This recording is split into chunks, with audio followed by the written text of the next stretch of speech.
Fue cuando Monseñor vino a tierra, pero ya había puesto como condición que él no se arrepentía. Ante el pueblo de Valencia, agolpado para escuchar a su amado obispo, comienza su discurso con la frase: como decíamos ayer, y comenzó nuevamente con su doctrina inquebrantable sobre el matrimonio eclesiástico. Hablaba del matrimonio cristiano como la parte más fundamental e importante de la iglesia. Y le oí decir en algunas oportunidades que decía, es muy grandioso, una gran cosa que haya un sacerdote en una familia y tal, pero más que haya un matrimonio cristiano, porque los matrimonios cristianos son la base fundamental de la sociedad.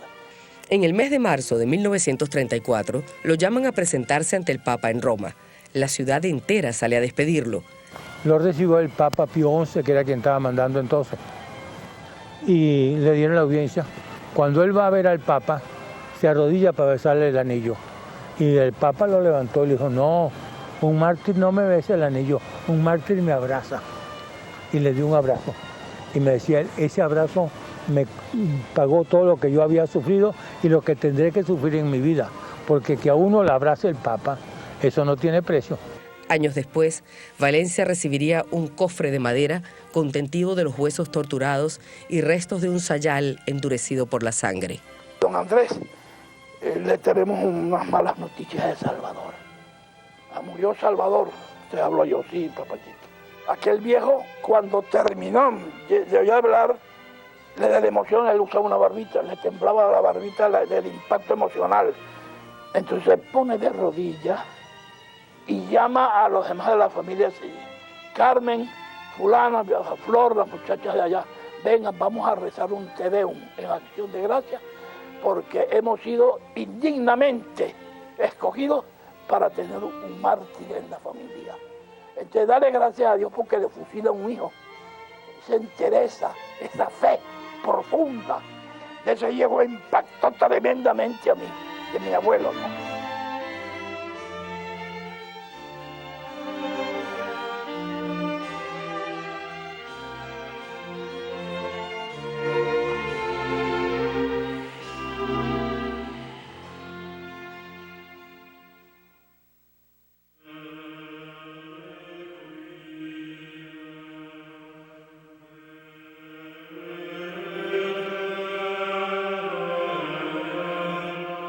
Valencia esperaba impaciente el regreso de su obispo. Pasaban los días y la gente no entendía la demora. Corrían rumores de la existencia de una carta de despedida que nunca llegó. Se hablaba de que lo aquejaba una grave enfermedad. Lo cierto es que el viaje a Roma fue una trampajaula colocada por los celos, las pasiones, las envidias de tanto enano espiritual. A él lo calumniaron mucho aquí. Pero fue el grupo político que estaba, el grupo pequeño, porque era un grupo pequeño que estaba en contra de él. Y le hicieron, ya te digo, la vida imposible. Y debido a eso fue que él se renunció y se fue.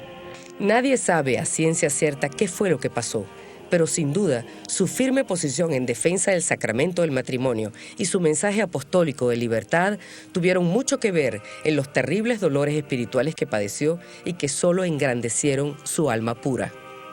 Era una persona, como me explico, lo más grande que yo he conocido en el mundo, de bueno, de santo y de puro. En él nunca había maldad para nadie. Pero aún le quedaba un camino de suplicio físico que soportar. Después de haber renunciado a la mitra de Valencia, al obispado de Valencia, él se ingresó en la congregación de los padres sacramentinos, dedicados al culto de la Eucaristía. Y luego, como sabemos, también pues se hizo cartujo. Entró en un convento de monjes cartujanos de la Farneta de Lucca, que fue asilo de patriotas italianos víctimas de la persecución de los nazis. Enterada la Gestapo, se organizó un asalto a la Cartuja y el 1 de septiembre de 1944 un comando de soldados alemanes tomó el convento y por 6 días sus ocupantes sufrieron y presenciaron toda clase de vejaciones y torturas. Por haber dado asilo a esa gente, campesinos y partisanos, entonces él murió mártir de hacer una caridad.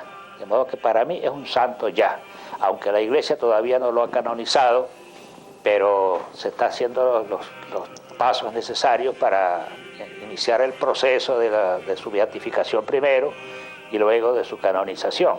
Algunos testimonios dejaron constancia de la manera como Monseñor Montes de Oca parecía preparado para recibir la dolorosa muerte y se dedicaba con paciencia y voluntad a sembrar serenidad a todos. Uno de los que a todo el grupo de monjes pues animó y confortó en aquellos difíciles momentos previos a su muerte, a su martirio, fue Salvador Montes de Oca. Era el único obispo y el único venezolano entre todos. Dios me colocó en este momento estos hombres y mujeres y con ellos me quedo y a ellos les sirvo hasta que Dios quiera. Y Dios quiso que con esos hombres Él pasara a la eternidad. A fuerza de torturas, la Gestapo pretendía hacerles renegar de sus creencias antes de ser asesinados. Estaba un desastre, pues fueron muy torturados. Inclusive le sacaron los ojos. Lo amarraban con alambre de púas. Le hacían miles de torturas, ¿no? El mediodía del 6 de septiembre de 1944, los cuerpos de los sacerdotes, el padre don Martino Brins y el obispo Montes de Oca, eran incapaces de mantenerse en pie. Sus organismos estaban extenuados. Los llevan a un sitio que se llama Mazapulia, lejano donde estaban ellos, y los hicieron abrir una fosa. Era para fusilarlos. Al terminar de abrir la fosa, los pusieron en la orilla y los fusilaron. Allí dejaron sus cadáveres abandonados y el temor de los pobladores a las represalias nazis mantuvo los sagrados despojos a la intemperie por 3 o 4 días, hasta que un oficial americano que pasaba por el lugar ignorante de la identidad de los cuerpos y temeroso de la propagación de epidemias, ordenó rociarlos con gasolina e incinerarlos. El fusilamiento fue el 7 de septiembre del 1944. Y en enero fue que se supo la noticia. En junio del 47 llegaron los restos a La Guaira, en el vapor Lugano. Primero pasamos a Caracas, hubo una misa concelebrada, bueno, una pontifical muy grande.